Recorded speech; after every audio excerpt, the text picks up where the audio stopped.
Magandang araw po sa lahat ng ating mga kawasto, ayan, sa ating mga kababayang Pilipino, no? Ganoon na rin, lalo na sa ating mga sa mga DDS dyan, ano? Okay, ganoon na rin po sa ating mga BBM supporters. Kami po ay unit team, ano? So yung unit team po ay BBM Duterte po yan noong 2022 elections. Yan po yung aming patok, no? Mga binoto. So lahat, dalawa ho sila. So ibig sabihin nanalo po yung unit team. So nakakalungkot nga pong isipin na kung bakit nagkakaroon po ng bangayan sa ngayon. Pero kung atin pong titignan, kami bilang unit team, tama naman ho yung administrasyon, no? Na kung lumabas man itong investigasyon doon kay DepEd Secretary na si Vice, no, Sara Duterte, ay dapat pong imbestigahan kung may kaso na naisasampa, kasuhan. Okay, so ang problema lang ho nito kasi hindi ho siya sumasagot, no. Okay, so sa inyong kaalaman na mga ka-DDS nyo dyan, naka-DDS dyan, ano, sana nilalawakan nung natin yung ating mga isipan, ano. Hindi po yung basta-basta lang tayo nagbibitaw ng mga salitang mga parang sa kanto lang ho, no. Ganun po yung nangyayari mula po doon sa mga vloggers na mga bayaran, no. Hindi naman ho natin matatanggihan kasi marami yung lumabas diyan na mga video footage saka yung mga facts, no, yung mga nanggagaling po sa mga ano na ito po ay talagang at saka nagpatunay din po yung ibang vloggers na dati pong DDS, no, nabayaran po ito ng mga China, yan, ika nga.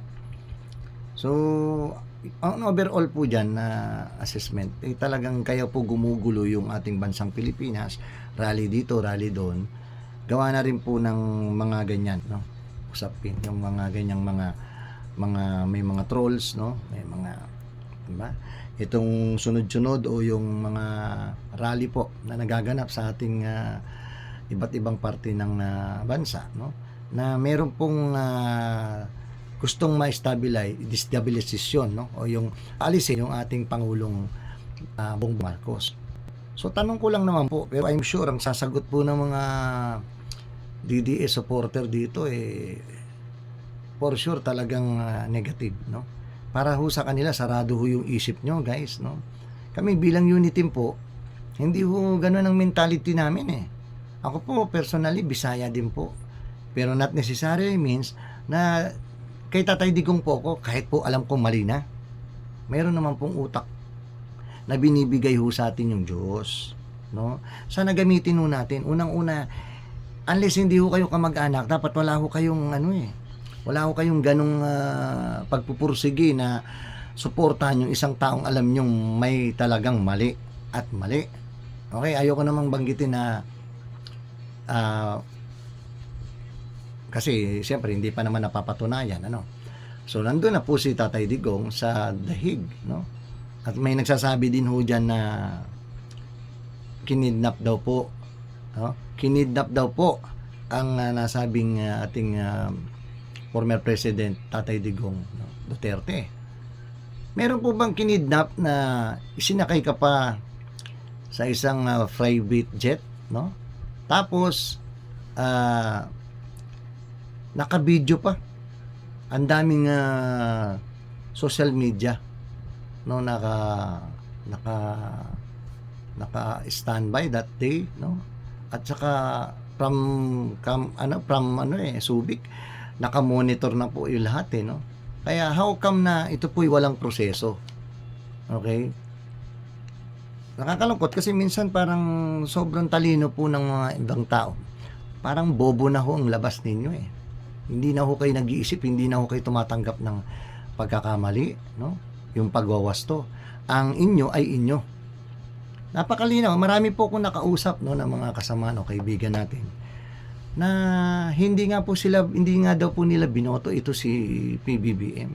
Pero sa nakikita ho nila, sa nangyayari, maling-mali ho yung mga akusasyon o yung ginagawa po ng mga kalaban, no, na nagustong magpabagsak kay Pangulong Bongbong Marcos. Maling-mali po. So tinanong ko, sino po yung binoto nyo? Nakakalungkot ang binoto niya si Tatay Duterte po no? Yung binoto niya nila dati. So ibig sabihin yung kay Lenin na po siya nung bumoto nung 2022, pero yung presidential dati, kung ba't nanalo ang Tatay Digong, just because yun ang binoto nila. Pero hindi nila in-expect itong nangyayari ngayon dito kay Inday Sara. So sabi nga namin as unit team, kung may kasalanan, imbestigahan, kasuhan, kung mapapatunayan. Problema po nito, hindi humaharap. Kaya doon kami nalulungkot, no? Doon kami disappointed as unit team na hindi po humaharap sa gustong mangyari na magpaliwanag man lang doon sa Senado o sa Kamara man itong ating Vice Presidente, yung former Secretary ng DepEd. No, ibig sabihin, kung ikaw ay umiiwas sa ganitong mga questionabling budget na hinahanap ng tao, no, sa DepEd, 125 million, kanya ako nagkakamali. Parang ang hirap na hindi mo maipaliwanag. So there is something wrong. No, may mali po, may mali. Hindi ho pwede natin sabihin dito, tatay ko presidente dati. Duterte kami, matapang kami. Hindi pwede nyo kami imbestigan at vice president ako. Ganun po ba yon? So dumating din po dito yung pagkakataon na in-impeach po siya, no? O gusto siyang pa-impeach ng mga hindi po sang-ayon sa mga ginawa niya. Yan naman po pinaglabanan pa no? Pinagtalunan pa at hanggang ngayon hindi ho yata nasunod talaga na ma-impeach siya, no? So dapat po doon lang malaking pasalamat na itong mga kapatid nating DDS no? Ganun pa man sinasabi nila dinadaan sa ibang mga proseso para talaga makulong, which is true, no? Siguro deserving naman po dahil ang dami po talaga. So para sa akin, no, bilang isa sa bumoto ho sa kanya as Vice President, bagsak po grado ko talaga sa kanya. So hindi po siya deserving para maging Pangulo ng Pilipinas sa susunod na 2028, no? At dapat talaga ito maimbestigahan o makasuhan if ever. Para lang sa aming unit team, kasi kung hindi ho mangyayari to dahil ikaw kilala at nakapaglingkod sa bayan, kuno, yung tatay, ibig ba sabihin, guys, mga kababayang Pilipino, pagkamali, pwede na po ba yun palusutin? Dahil ang tatay natin ay Pangulo ng Pilipinas at tayo ay Vice Presidente, hindi na po ba dapat tayo imbestigahan? Ganun po ba, hindi tayo dapat ma-impeach? Napakagaling naman po at napakahusay ng pag-iisip ng mga taong nag-iisip po ng ganyan. Ano? So, kaya po walang nangyayari po Kahit po siguro mag-survey ho kayo Maraming pag tinanong nyo bakit hindi umuunlad ang bansang Pilipinas, guys, mga kababayan ko. Just because of that system. Kultura na po ito Kultura na itong nangyayari ho sa atin, no? Sa bansang Pilipinas, yung tinatawag natin na mga tawag diyan. Kung ang tatay mo tumakbong pangulo, takbo ka rin ng senador, vice president, if possible, congressman, no? So parang hindi na ho maganda, no? Yung mga ganyang sitwasyon, parang masyado na ho tayong greedy sa kapangyarihan just because of something. Ano po ba yun? Kapangyarihan at pera. Yan po yung realidad. Kung bakit ngayon nagkakagulo sa bansang Pilipinas at tayo'y nagkakaroon ng kahihiyan, no, sa international community. Dahil din po sa atin. Dahil din po dito sa ating mga kababayan na pinipilit pabagsakin yung gobyerno ni Pangulong Bongbong Marcos.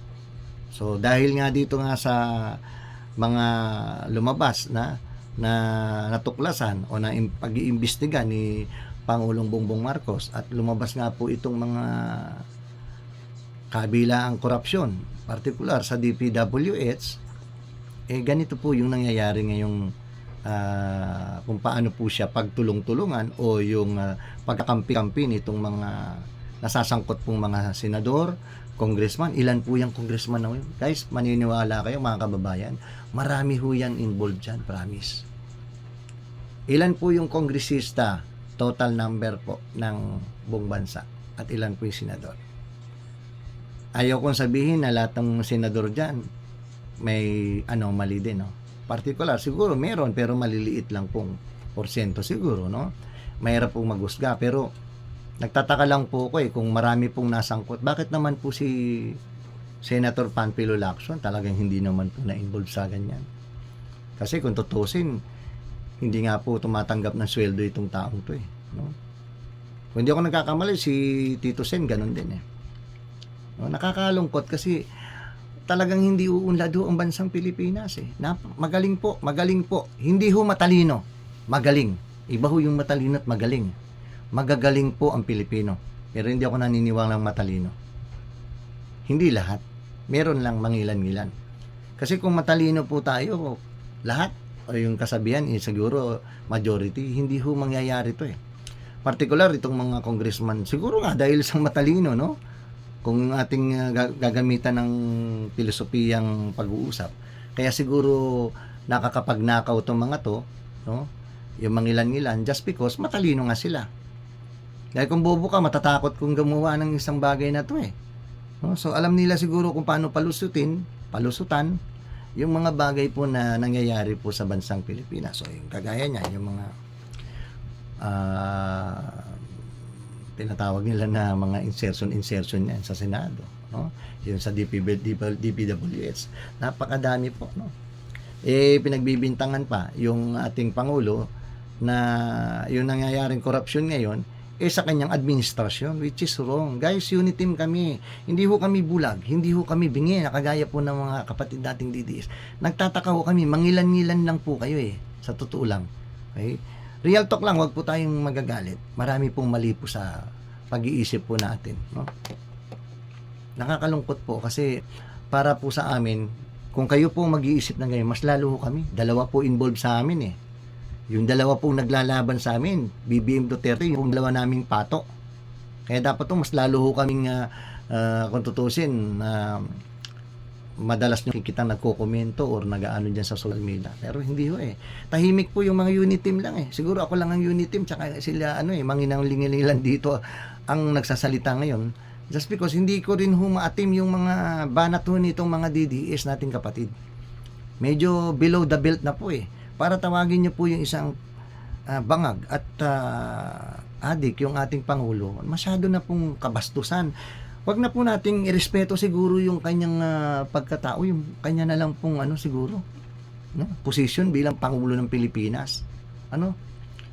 Kaso overall po dinadala ho ng Pangulo yung ginagawa niyong akusasyon. Binabalasubas na ho natin, niyuyurakan na ho natin yung tao. Bukod po doon sa ganung ginagawa natin sa personal niya po, personal ng pamilya niya, ito pa, yung korupsyon na nangyayari po sa administrasyon way back, no? During the time of our Tatay Digong, binibintang pa ho sa kanya. Ako hindi ako naniniwala.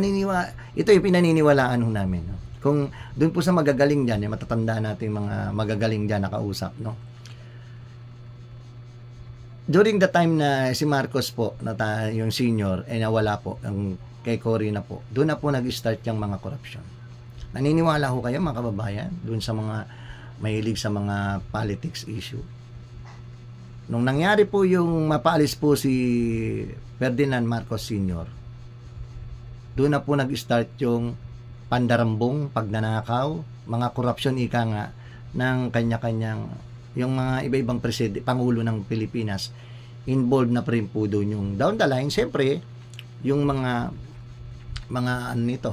alipores, cabinet member. For sure, meron po mangilan-ngilan na gumagawa dyan na hindi na po natuklasan. Okay? Dahil, syempre, maluwag po Actually, dito lang po ako believe Kasi siguro, doon sa mga posting po na pinopost ko po, no? Kung saan ko sinasabi yung PBBM is the best president ever in the Philippine history. Ever. Ibig sabihin, siguro, meron pa rin naman, no? Si Macapagal, saka sila. Pero siyempre, Ganun pa man, isa po siya sa talagang nakikita ko from Senior Ferdinand Marcos. Ito naman po ngayon yung anak niya na nagtutuloy po ng mga magagandang hangarin, no? Yung mga proyekto. Ganito lang guys, kasimple yan, mga DDS, no? Mga real talk lang po tayo sa ating mga kababayan dyan. Kunyari ako po ay anak ng isang pangulo at yung tatay ko po, no, na pangulo na let's say natin direktahan kay si Ferdinand Marcos Sr. Pinagbintangan, no, inakusang diktador, magnanakaw, yan ang mga sinasabi nila eh. Okay, let's say, sabihin na lang natin na yun na po yun. Pero guys, ibig sabihin, itong si PBBM bilang anak, hindi niya po gagawin na ulitin pa yun eh. No? Bakit? Kunyari, ako yung kalagayan, ako si PBBM. Gagawin ko po yung the best of my best. Bakit? Para po mapagtakpan, mabura sa pag-iisip ng mga kababayan nating Pilipino, yung salitang korupsyon, salitang diktador, salitang pagnanakaw o magnanakaw. Ganun po ang ginagawa ni PBBM eh. No? Tuloy siya sa paggawa. No matter what, no? It takes. Kahit itong mga naninira ho sa kanya, patuloy at walang katigil-tigil po sa paninira ho sa kanyang pamumuno bilang Pangulo ng Pilipinas. Nakakalungkot kasi siguro sa edad ko pong ito mula kay siyempre nag-start ako kay Ferdinand Marcos. Nakita ko yung mga achievement yung nagawa niya po, no? Tapos Cory Aquino, siyempre Macapagal, ERAP, Macapagal, yung mga pangulo pong pumalit, no? Kung sino pa man yan. Wala po akong nakitang ganito eh. Although siyempre dahil pangulo yan, gagawa pa rin ho ng proyekto yan. Pero hindi po nila nagawa talaga o matumbasan yung nagawa po ng Apo Lakay. Same thing with PBBM, Pangulong Ferdinand Marcos, Bongbong Marcos Jr. Napakarami, may nagsasabi wala daw pong nagawa, kaya daw bumaba. Nakakalungkot at nakakahiyaho kayong mga walang wastong pag-iisip kung tawagin ko, no?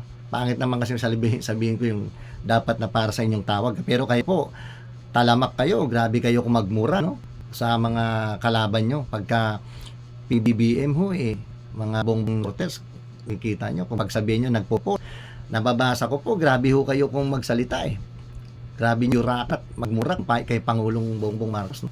Which is pag-uusapan din yung yung tama, may kinalaman po sa kaluluwa natin, no? Mali ho yan kung sa Biblia po pag-uusapan. Yung pagkakamping, laking kasalanan po yan sa Diyos, no? Hindi ho natutuwa ang Panginoon dyan. Madalas ho pagka ganyan, nagpapadala ho, pagka ang Panginoon ho nagalit sa ganyan, nagpapadala ho yan ng lindol o kung anumang mga sakuna. Wag pong magagalit yung mga taga Davao at taga Cebu. At saka yung sa California, LA, no? Ganun po yung nangyari Yung City of Nogad sa LA, California, Los Angeles, California. Sinunog po yun Yun po ipaalala, no, ng Panginoon na may Diyos. Buti nga wala talaga, alam ko walang casualty na namatay doon. Kung hindi ako wala, no? So imagine niyo, paalala ng Panginoon yun na nandito buhay, no? Buhay ang aking presensya. Ngayon, yung nangyari po sa Davao and Cebu, kung pag-uusapan po yung Biblia, pwede ko pong sabihin na yan po ay may kinalaman. Kasi possible po yung lugar na yan, marami po, kasi marami talaga mga according at saka sa mga kaibigan ko, puro manginginom, palamura, mga sugarol, at saka siyempre pagans belief po. Kung babasihan po natin yung salita ng Biblia, no, pagans belief, ayaw po ng Panginoon yan Siguro tuklasin nyo na lang guys kung ano yung mga pagans belief, paganong paniniwala na ayaw po ni Panginoon nating Jesucristo, no?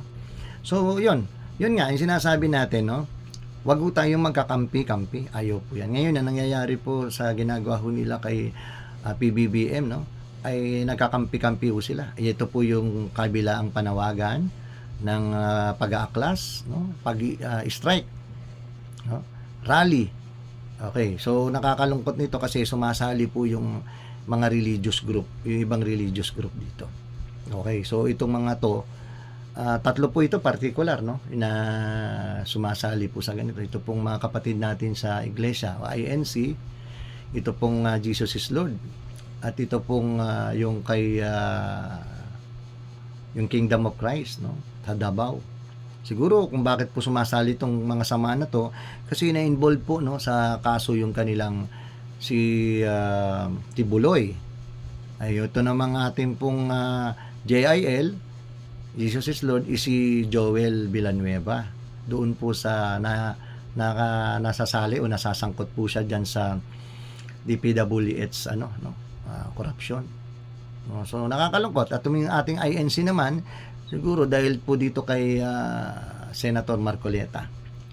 Okay, so kung bakit nagkakaroon ng parang religious intervention, which is hindi po maganda kasi ayon sa Bible, siguro alam naman nyo po yan na yung politics is politics, yung simbahan sana hindi yung nanghihimasok dyan pag mga ganyan.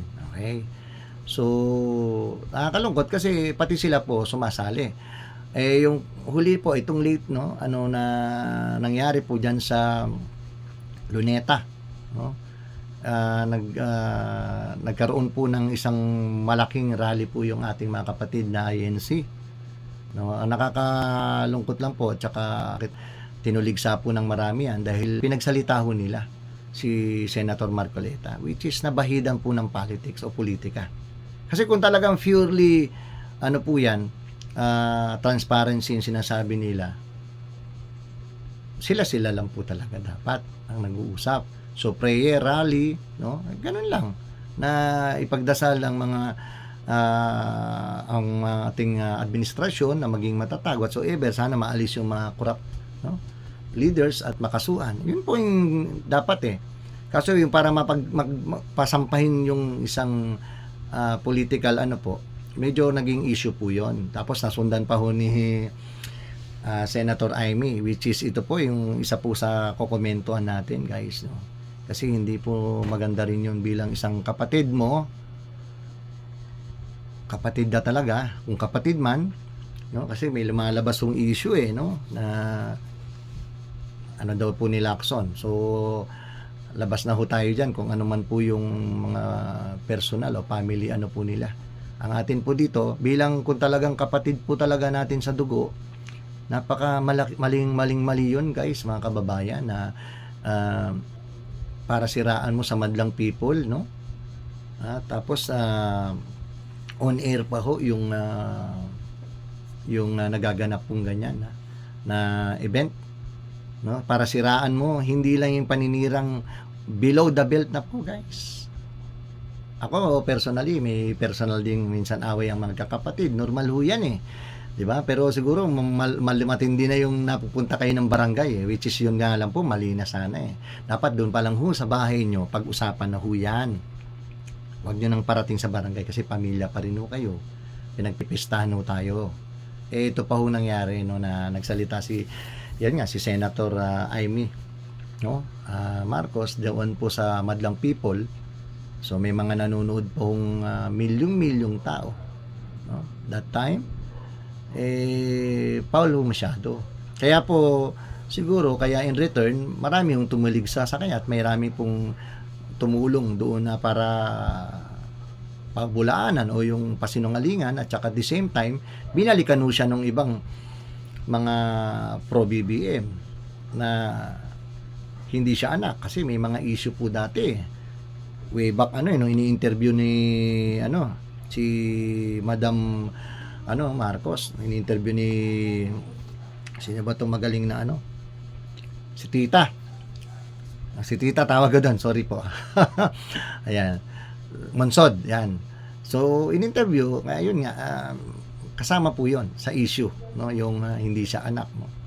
So anyway, kung ano man yan, yun po yung bumalik dahil nagbitaho siya ng below the belt po. Nakakalungkot kasi para sa kapangyarihan, no? Para sa kapangyarihan po, no? At siyempre, pag sinabing kapangyarihan, involved na ho yan pera dyan. Lahat na. Gagawin mo po para lang umangat ka at makilala, siraan mo yung kapatid mo, which is very wrong. Guys, as unit team, kami po, hindi ho kami natuwa po doon. Over na po, sobrang grabe po yung ano nila, yung mga drive ng mga kalaban po against PBBM para siya ipabagsakin. Pero guys, naniniwala po ko na ang Diyos hindi po natutulog. Alam niya po kung sino po yung tama at sino yung mali. Okay? Hindi po iluluklok si PBBM dyan ng kung sinong tao lang kung ayaw ng Panginoon. Panginoon din po ang nagluklok dyan. Sa kagustuhan ng Diyos, diktasyon doon sa mga tao na siya iboto, kaya po siya nanalo. Okay? So, para natin sa pababain, dahil lang nai-involve yung ating pamilya, nai-involve yung ating tatay, nai-involve yung tito nating mga senador o congressman na kapamilya, so pati tayo, gagawa na rin tayo ng manpower o yung people power at magsasama-sama at magkakampi-kampi para pabagsakin itong ating administrasyon ni Marcos ngayon. No?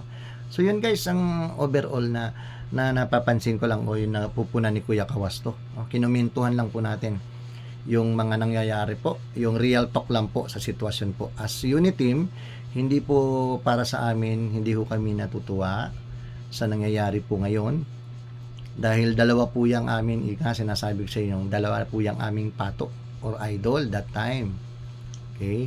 So, iniisip namin na magtutulungan ito para umangat po yung bansa, pero mali po, kabaliktaran ng nangyayari.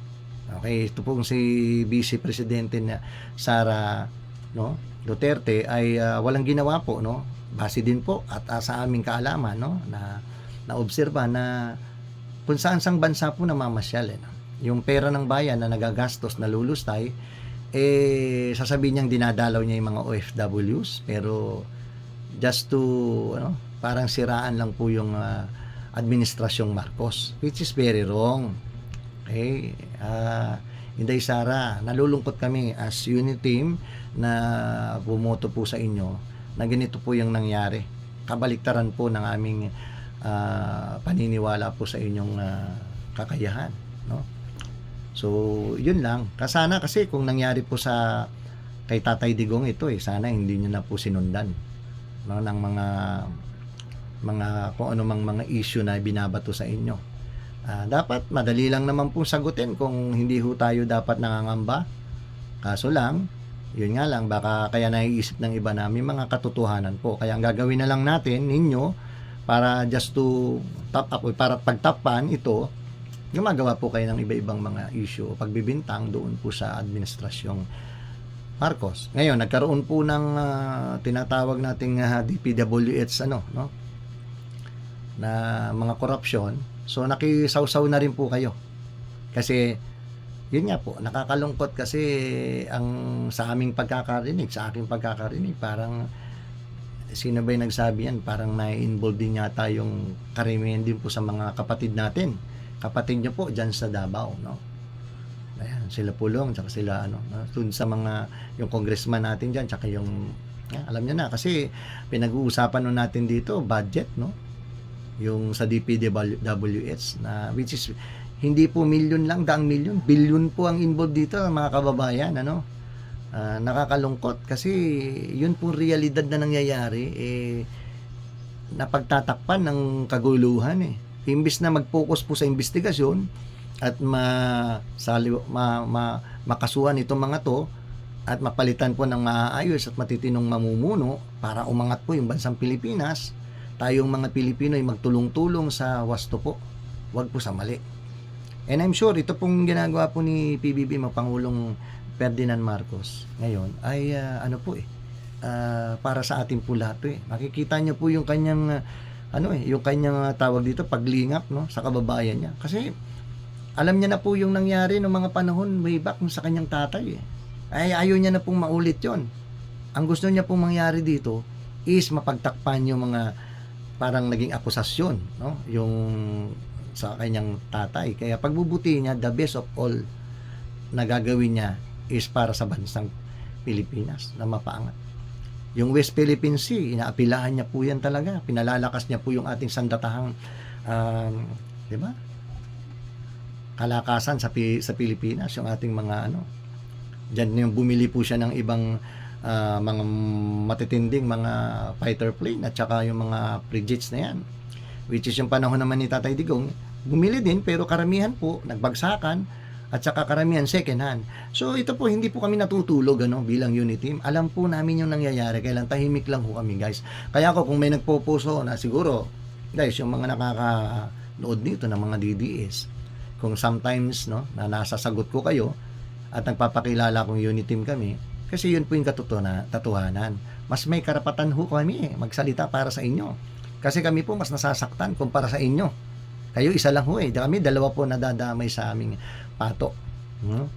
Kaya para magsalita ho kayo ng over the backwood at yung below the belt, hindi ho namin palalampasin yan. Talagang ipamumukha ko sa inyo yung mga kapalpakan at yung mga kabalaswabasang mga pananalita nyo po. Parang hindi ho kayo nakapag-aral. Nakakalungkot kasi may bigas din naman dun sa Davao, may pagkain din namang maayos ho dyan. For sure, may mga pari din ho dyan, may simbahan din ho kayo dyan. Ay, kung hindi man kayo Catholic, may mga Christian din community rin naman na pero I don't know kung paano nangyayari po na ganyan po yung nakakagisnan nyo po. Na parang ako po personally, kung alam ko naman siguro si Pangulong Bongbong Marcos, talagang totoo pong drug addict siya. Okay? At nalulong. Baka personally kaming unity magagalit po no? Pero hindi dadating to the point na dahil nag-addict yung tao, isipin namin bumaba. So, obserbahan muna natin kung nakakagawa ng maayos yung tao, nakakapag-perform ba ito. Ground po kasi yan, factor po kasi yung sinasabi nyo na factor para paalisin siya dahil addict siya, ganon-ganon. Wala na sa kondisyon ng utak, dahil nag-drugs na siya. Pero hindi po Ito pong taong to matalino, nagsasalita nang wala pong kopya na hindi po nagawa ng mga pangulong dumaan. Gaya po siya ng kanyang ama na si Senior Apulacay. Paano mo masasabing gano'n ng addict? Ganito guys, simple lang. Ang sabi po ng mga generals ng mga sumusuporta sa kanya from PNP to AFP, yung ating mga generals po yung nagsalita, Hindi naman natin masasabi, syempre, pero ganito lang kasimple yan guys. Ang paggamit ng droga, pag nakagamit ka, user ka lang po. Hindi po kayo addict. Iba po yung salitang addict Tapos tandaan nyo, dun sa mga matatalino mag-isip, yung mga iba nating mga kaibigan dyan, mga kawasto at mga ibang mga kaibigan. Simple guys, noong 2022 elections, nagkaroon po ng hindi po kayo makakatakbo ng kahit anong posisyon dahil nagkaroon po ng, alam ko, random na drug test sa lahat. Kasi siyempre, di ba, during that time, alam nyo naman. So, ano po nangyari nun? May si Tatay Digong ano nangyari? Nakalimutan ko lang, hindi ko lang alam po kung sa St. Luke's, nagpa-drug test si Pangulo. Actually, twice pa ho yan nagpa-check, siya po na drug test Pero ba't ganun ho nangyari? Negative at nakatakbo po siya Kung sasabihin ni Senator Amy, napatid niya ko, no bata, gumagamit ng teenager, gumagamit na raw ng cocaine or something. Dati yun. Yung pagkakamali mo po guys, nung nagkamali ka nung bata ka, hindi mo naman pwedeng dalhin na kayong matanda ka na. Nagbabago po ang tao, Ganun lang po kasimple. Ibig sabihin, although yung droga kasi ilang taon daw yan, doon ka lang kung tama yung 5 to 10 years, parang nasa dugo mo pa yan, tumatakbo, Yung ganon. Yung, lalo na yung mga sigarilyo, nicotine, whatsoever dyan. Guys, ganito lang kasimple. Pagka ikaw po ay manginginom, parang ganito yan guys, bigyan natin ng konting justice, Pag umiinom po kayo, hindi naman kayo workaholic, alcoholic. Umiinom lang kayo mayroong mga event, or celebration. Matatawag po ba kayong lasinggero? Tanong guys, doon sa magagaling dyan, yung mga DDS. Pag uminom lang kayo once dahil may birthday lang, alcoholic na ba kayo? Lasinggero na kayo? No. Ang lasinggero, uminom sa gabi, uminom sa tanghali, uminom sa umaga, tanghali, gabi, at uminom na naman bukas at araw-araw umiinom. Yun po yung lasinggero. madalas umiinom. Addiction na po yun, addiction. Ang tawag po dyan, alcoholic. Okay? So, pag-usapan natin yung sigarilyo, ganun din po, same thing. Sino bang mga smokers dyan? Pag nanigarilyo kayo ng isang stick, parang parang makipag, ano ka lang sa mga samahan mo. At once mo lang ginawa, at minsan lang, siguro may mga event, hindi po kayo smokers. Users lang kayo. Pero pag kayo talamak, sigarilyo ngayon, sindi mamaya, sindabong mamaya, tuloy-tuloy, hanggang makaisang kahapo tayo, yan po itatawag na smoke, ano po? Anong tawag dyan? Yun na po yun. Smokers po kayo talaga. Same thing dun sa droga po. Kung kayo po yung nakagamit, iba po yung users at iba yung addict. Pag naging addict ka, drug addiction po, yun po malupit. Iba na ho yun. Hindi naman ho ganun nangyari kay Pangulong Bongbong Siguro dala na lang po tayo. Kaya po krituhan guys, yung kababayan natin dyan, yung karamihang mga lalaki dito at babae na hindi ho kayo na-involve sa yung iba, no? Yung sinong particular na na-involve sa droga. No? Na huminto ho kayo at nakontrol yung sarili nyo. Masasabi nyo po bang kayo ay drug addict? At masasabi po ba ng mga pamilya natin? No. Kasi huminto ka, once ka lang gumayat. Hindi nga alam ng ibang mga pamilya natin na nagdroga tayo eh. No? Ako po personally, during my high school time, no? High school life, yung classmate ko, may classmate po ka dyan, no? Nagkaroon kami ng outing, may nagmariwana. Okay? Yun po, hindi ako gumagamit. Ayoko po. Hindi nga ako naninigaril eh. Naamoy ko lang dumaan sa ilong ko. Maniwala kayo guys, ang amoy lang. Kumanta ako ng kumanta eh. Kaya di ako marunong kumanta eh. Yun po yung naging parang trip na tinatawag. So, pero guys, not necessarily means, dahil ganun, ikaw, ganun na. Ibig sabihin. Kaya guys, ito'y pinabubulaanan natin, o winawasto natin guys. As kawasto, no? May mga maling bagay, wag mo nating pilitin maging tama. Okay? Pag mali, mali. Okay? Pag-uusap sa mga tinatawag nating corruption na yan, no? May binibintang. Pagka meron hong investigasyon at patunayang mali, kasuhan. Ganun lang ho kasimple. Wag na ho nating kampihan, wag na ho nating pamalian. Posible lang po naman po ito yung ginagawa po ng pinamamalian at pinipilit pong tama yung mali. Ito pong nababayaran. Kunyari, kayo po bang bayaran ko ng 50,000 naman? Kayo pong bayaran ko ng 50,000 naman, kayo po ay vlogger. Anong gagawin nyo? Sayang din po yan, di ba? Dal ka lang. Pamamalian mo lang, sisiraan mo lang si Bongbong Marcos. Pero to guys, sasabihin ko lang sa inyo, alam niyo po kung sino kayo mga vlogger kayo. Hindi po tatagal mahuhuli ho kayo. At ito pong tanda niya pag kayo nahuli. Alam niyo po yan kung ano pong mangyayari po sa inyo. Bago-bago na tayo guys. Siguro naman kumita na kayo dun sa mga kapatid natin mga vloggers. Bago-bago tayo. Tama na ho pagtanggapan. Isipin niyo po may Diyos tayo. Magrabi pa ho magmura yung iba dyan.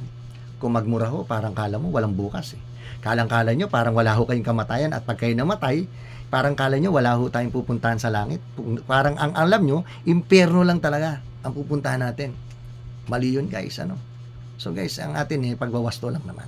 Kung kayo po ay lilinga, makikinig po sa Kuya Kawasto, salamat. Pero kung hindi, salamat din po. Okay? Again guys, ayun lang naman po yung aking nakikita, naririnig, aking kikwento at sasabihin. Okay? So, sana guys, meron tayong doon sa ating mga kapatid na DDS dyan, Sana guys, tigilan na po natin yung walang basihan na kasi kasalanan ho sa Diyos yan. Maniwala ho kayo guys.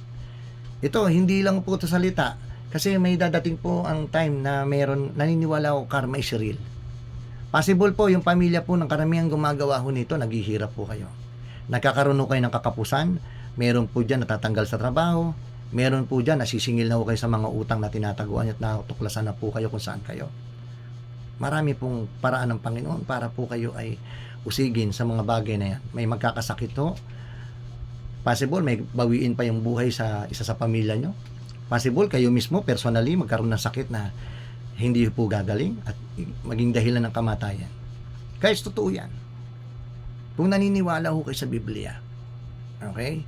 Tama na po yan, paggawa po ng pagkakampi-kampi.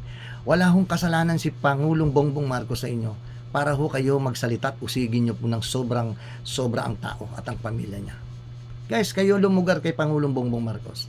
Pagbintangan ko kayo sa isang bagay na hindi nyo po ginagawa, Sabihin ko po kayo magnanakaw, pero hindi ko kayo nagnanakaw. Pagkos kayo tumutulong sa bansang Pilipinas na may angat ito, protektahan sa mga mananakop, no?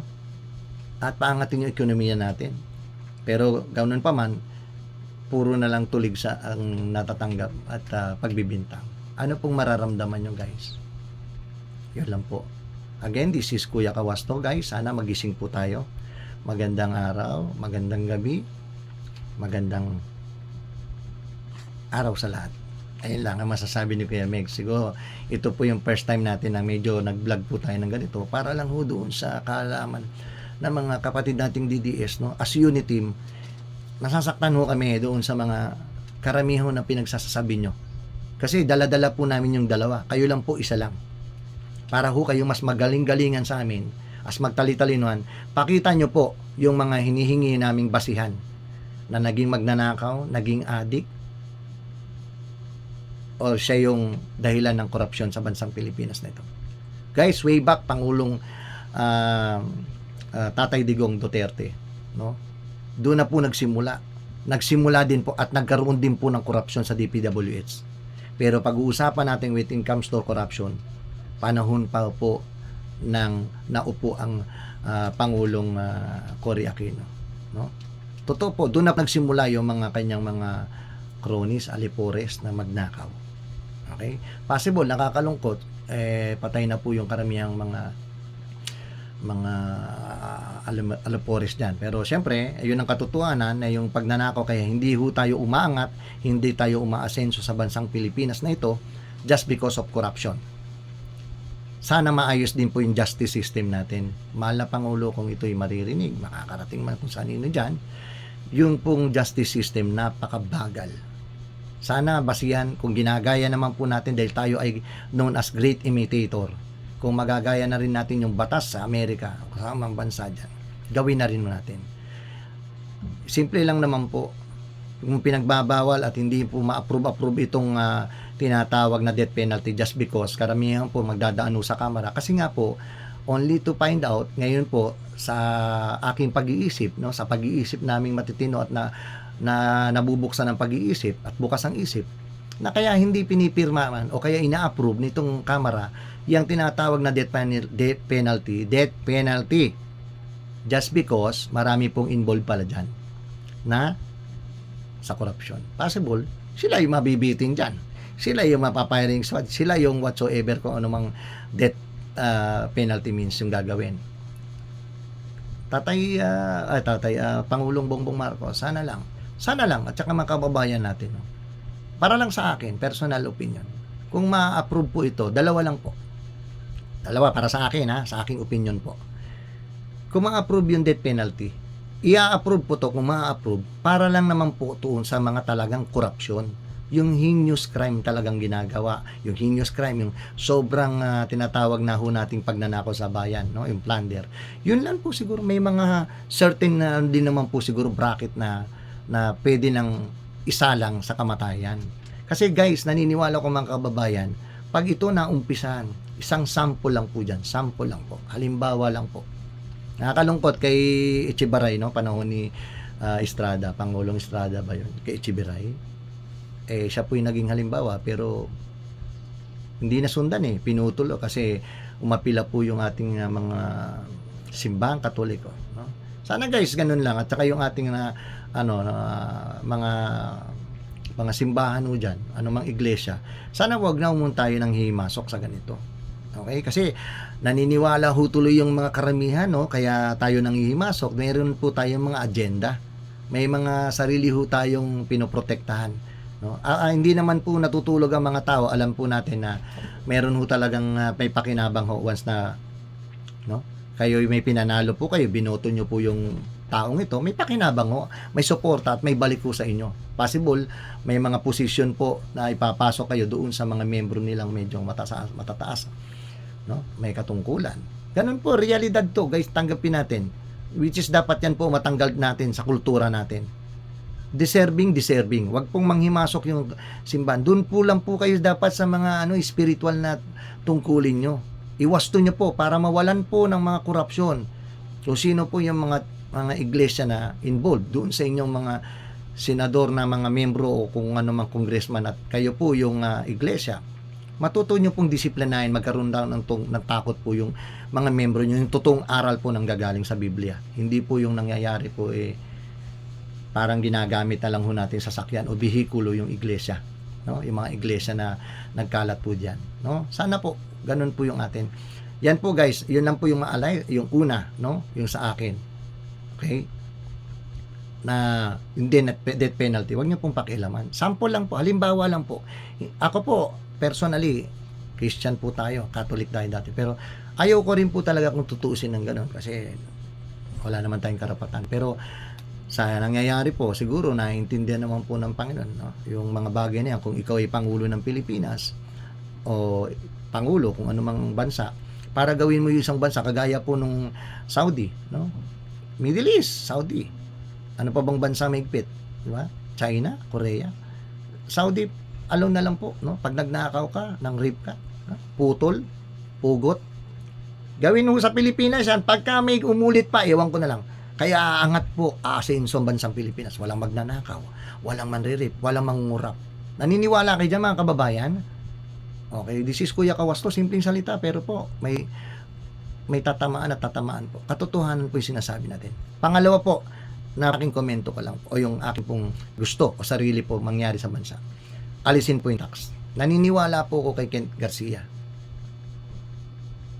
Alisin ang tax. Marami pong paraan para kumita po ang ating gobyerno. Pero kung pag-uusapan lang po natin yung tax, no? Dahil wala po talagang sa kultura po natin, hindi ho natin siguro maaalis yan. Pag inalis yung tax, wala pong magnanakaw. Wala po silang nanakawin. Naniniwala ho kung wala halos magnanakawan ng posisyon at talang tatakbo halos sa posisyon ng sweldo lang. Piling-pili ho yan. Pag may tumakbo sa ganyang posisyon, guys, serbisyo publiko talaga. Ay, pero yung nagpapatayan kayo, barangay lang, nagpapatayan kayo. Ibig sabihin, naging malaking tanong po sa akin yan, no? Kung bakit barangay lang po nagpapatayan, anong meron sa barangay? Ano yon? Sagutin natin. Konti ha. Siyempre, proteksyon sa droga. Pag nandyan ka sa barangay, possible po, kung sa mang barangay yan, doon po pumapasok itong mga drug lord. Yan po yung kinakausap. Kasi sa mababa, yan po yung madaling i-dispose. Siyempre, pag barangay, papasok na po dyan sila, mga official, mga protector, no? So, yan na nakikita natin dahil sa mga tax, no? Na pwedeng i-corrupt. Hihingi ng mga ganito, hihingi ng pondo, hihingi ng ganon, port barrel. Kung wala hulat, siguro yan, guys. At possible, guys, umangat ang Pilipinas, bansang Pilipinas. May suggestion nga, kung pwede nga daw gawin si Pangulong Bongbong Marcos na Prime Minister. Subukan natin, guys. Pag hindi umepek, tsaka kayo mag-rally, sasama din ako. Totoo yun. Pero nakikita ko po si Pangulong Bongbong Marcos. I don't know kung ito'y panaginip o narinig ko lang sa balita na isa po sa hinulaan po na si Pangulong Bongbong Marcos ang talagang mag-aangat sa bansang Pilipinas at makikilala tayo sa buong mundo. Guys, pagbigyan natin, nasa huling araw na po tayo Sa inyong kaalaman po doon sa mangmang po sa Biblia, nasa huling mga araw na po tayo. Isa na lang po ang hindi nakikita, ang matinding kapighatian. Nandyan na po yung gera, nandyan na po yung lindol, nandyan na po yung mga matitinding pagbaha o ulan, nandyan na po yung mga tinatawag nating mga peste o yung mga sakit, COVID, dumating na po sa atin. Halos lahat po nandyan na. Isa na lang po ang hindi dumarating, yung matinding kapighatian. At yan po yung mangyayari sa madaling panahon. Kasi magti-trigger ho nito yung matinding kapighatian, gutom ho kasi yan. Yung gera, kasi ito na po yung nagsisimula yung bansa sa bansa. Hari sa hari, harian naglalaban-laban. May isa lang po, isang daliri lang po guys ang pipindot ng pulang button. Possible mawala na yung isang bansa. Yun po yung pamamagitan ng nuclear. Kaya yan po yung inaalis na po dyan sa usapin, no, ng digmaan, yung maalis na po yung nuclear warfare na yan. na which is hindi diyan lumilingap o tumatalingap yung tumatalingap at tawag diyan yung Korea at saka China, no? At saka yung Russia. Possible ito pong mga bansa na ito at saka ito pong Iran, no? Yan po yung mga possible na may tinatawagong mga nuclear, no? Pag yan po, guys, nag-trigger yung gera na yan at nagkaroon ng kampi-kampi na naman, yan po magkakaroon ng matinding kapigatian. Imagine niyo guys, isang nuclear, possible mabura po yung kalahating bansa or ibang parte, ilang probinsya ng isang bansa. Siyempre, walang kuryente. Nagkalat ang patay. May nuclear radiation. Saan kayo tatakbo? Sa lupa, ilalim. Kung hindi naman kayo suportahan lahat tayo ng pangangailangan ng gobyerno, ano pa, tubig, magkakaroon ng lason yung tubig, yung hangin, yung mga pagkain, matinding kapigatian na po yan. Diyan po papasok na po yung mga malapit na po, guys. Okay? So yun nangyayari po sa atin, ito lahat po ito nasusulat sa Bible. Sana guys, hindi man tayo ganun kagaling o kaala masyado sa Biblia, pero yung mga salitang ganito, hindi naman tayo panghuli. Okay? So guys, yung mga kadidiis, yung mga kapro BBM natin dyan, kasi kung ba't ko nasasabi to, unity team ho kami, dalawa ho yan. Tigilan na po natin sanang bangayan. Okay? Kasi ang nakikita ko dito, no, yung nagtitrigger, karamihan yung mga nagsasalita, nagpapaapoy po, yung igniter, karamihan po DDS. Mag-post ka lang ho ng ginagawa ni Bongbong Marcos na mabuti, video man yan or picture post. May magkokomento na pong DDS na mga hindi ko alam kung kahit grade 1 section 11 nag-aral. Marami ho yan, mga OFWs pa natin. Nagtrabaho lang doon kasi siyempre binisita ni Inday Sara, parang bayani na raw sa kanila mga Duterte, which is guys mali. Pero mali po yun, mali pong pag-iisip yan. Simple lang po, hindi ho kayo mapapadala sa tao, padala ho kayo doon sa tama at sa Diyos. Kung may takot ho kayo sa Diyos, wag na ho kayo manghimasok, no? Diyan sa mga kumikomento ng nasa politika, hindi nyo na po sakop yan. Ang intindi nyo dyan, mga OFW, padala yung magtrabaho dyan. Po'y bayani. Wag na ho kayong umiksena. Dahil yung magiging bayani nyo, napapalitan po ng overall, po yan hindi maganda yung nagiging impact pag when it comes to palit ng pag-uusap. Tinatawag ho kayo tuloy na bobo, mga tanga, mga patay gutom, whatsoever. Diba? Masakit ho yun para sa amin, no? At sa akin. Doon sa may takot, no, sa Panginoon, kumikilala sa Diyos, masakit to yung marinig po yung bagay na mura at salita na over the no, kasi siyempre kung lumilinga po tayo sa Diyos, iniisip na ho natin yung mga mabubuting bagay, no, hindi po yung masasama. Pag tayo po nakakarinig na ho ng mga ganyang bagay, irritable na ho tayo, hindi na ho maganda sa pandinig. Hindi ho perfecto si Kuya Meg, si Kuya Kawasto. Nagkamali din ho ko minsan sa buhay ko.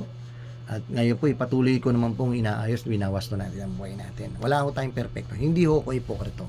Ang atin, yung tama is tama, yung mali ay mali. So again, this is Kuya Kawasto. Magandang araw po sa lahat. Yawsa.